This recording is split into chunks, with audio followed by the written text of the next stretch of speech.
Hi, this is George Klein from the Home Inspection Network, and I'm here with a couple of home inspector experts today. We're going to talk about polybutylene piping, and I'm going to let them introduce themselves here. I'm Gary Monfelli, the home inspection man out of Chicago. I'm Preston Salem with Home Inspection Carolina out of Charlotte. Very good. All right, Gary, could you tell us when was this polybutylene piping used? It was used mostly in the 80s and a little into the 90s. Okay, very good. Preston, what are some of the problems that you typically see with this polybutylene? Okay, well, there were two primary problems. It was in the connectors and then with the pipe itself.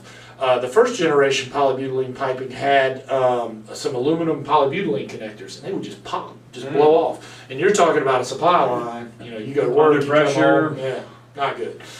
So they fixed that. They went with copper fittings and copper on the elbows and T's. And that seemed to work. But then the second problem they realized later on, if they're on city water, it's chlorinated, and the chlorine will start to cause the polybutylene to be brittle and cause them to break apart and that sort of thing.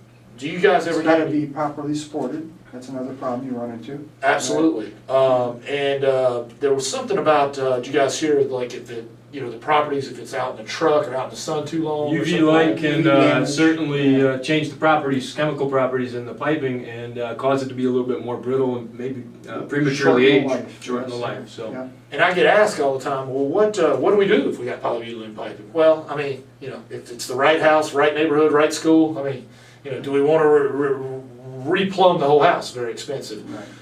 I usually say, just check, make sure you've got the newer generation with the copper fittings and T's, and maybe get some sort of water filtration system that'll take some of that chlorine out of the water.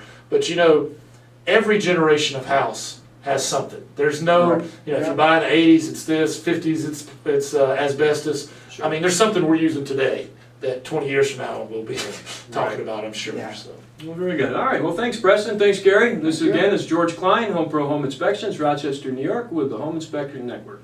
Thanks for